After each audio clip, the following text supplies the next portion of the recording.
द्वादश सर्ग 12वां सर्ग। श्रीराम के द्वारा 7 साल वृक्षों का भेदन। श्रीराम की आज्ञा से सुग्रीव का किष्किंधा में आकर वाली को ललकारना और युद्ध में उससे पराजित होकर मतंग वन में भाग जाना। वहां श्रीराम का उन्हें आश्वासन देना और गले में पहचान के लिए गजपुष्पीलता डालकर उन्हें पुनः युद्ध के लिए भेजना। सुग्रीव के सुंदर ढंग से कहे हुए इस वचन को सुनकर महातेजस्वी श्रीराम ने उन्हें विश्वास हृदय आने के लिए धनुष हाथ में लिया।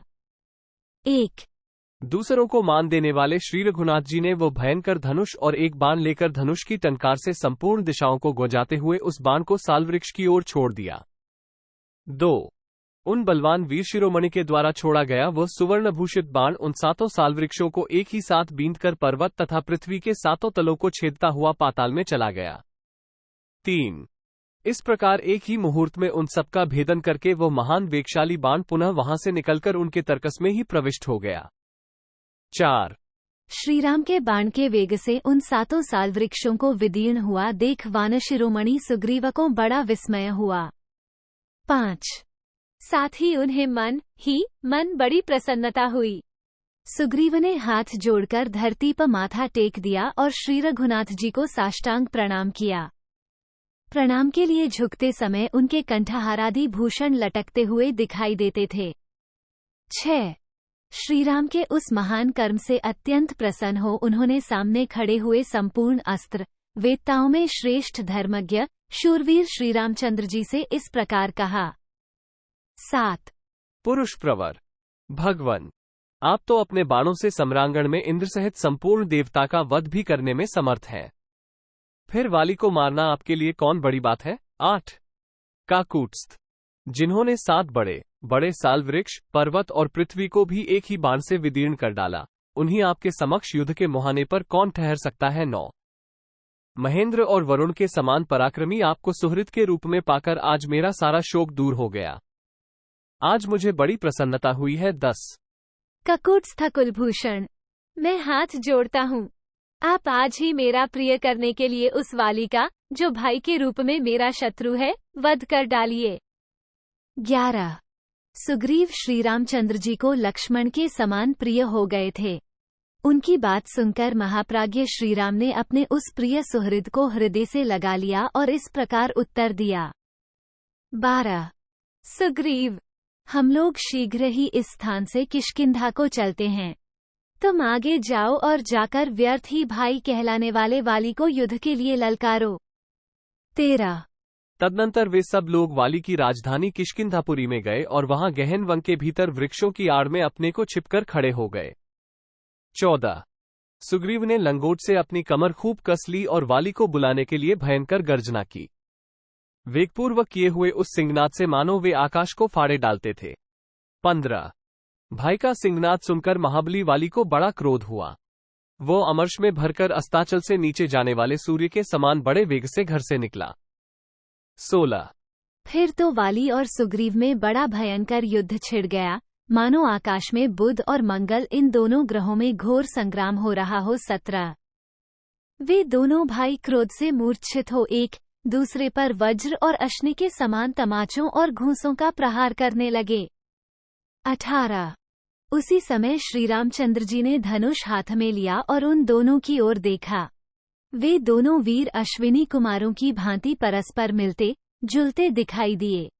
19 श्रीरामचंद्र जी को ये पता न चला कि इनमें कौन सुग्रीव है और कौन वाली, इसलिए उन्होंने अपना वो प्राणातकारी बाण छोड़ने का विचार स्थगित कर दिया। इसी बीच में वाली ने सुग्रीव के पांव उखाड़ दिए। वे अपने रक्षक श्री रघुनाथ जी को न देखकर ऋषमुख पर्वत की ओर भागे।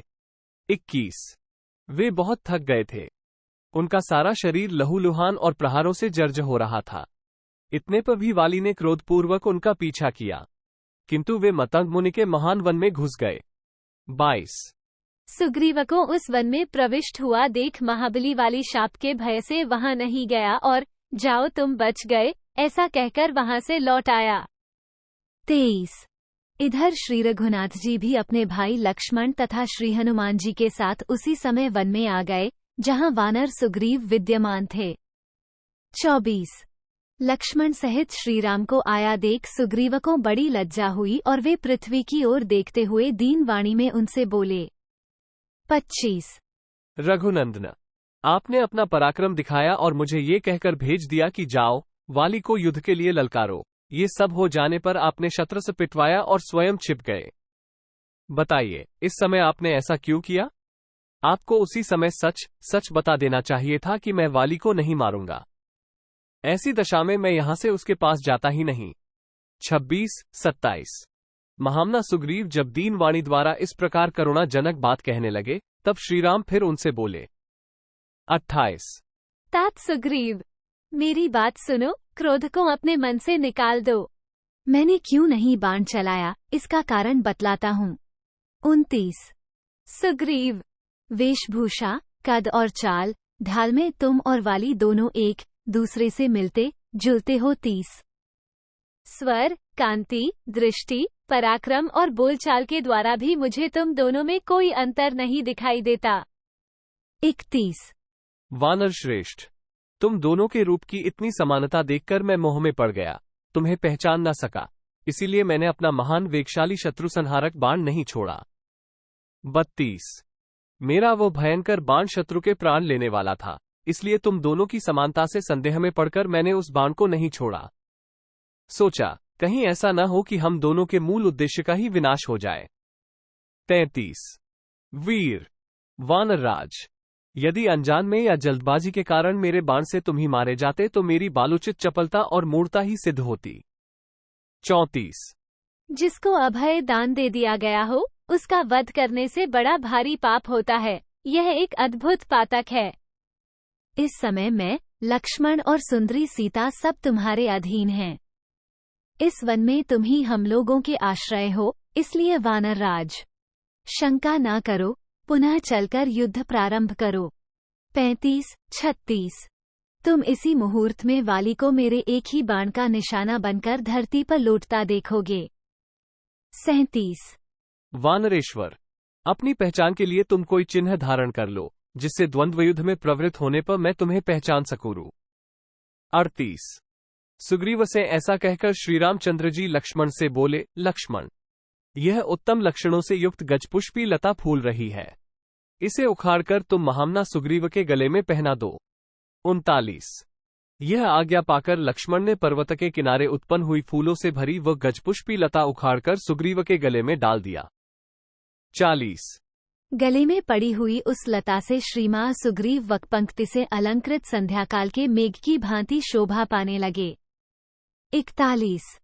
श्रीराम के वचन से आश्वासन पाकर अपने सुंदर शरीर से शोभा पाने वाले सुग्रीव श्री रघुनाथ जी के साथ फिर किष्किंधापुरी में जा पहुंचे। 42। इत्यार्षे श्रीमद् रामायणे वाल्मीकि आदिकाव्य के किष्किंधाकांडे 12 सर्गा 12।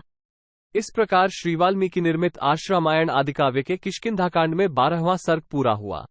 12।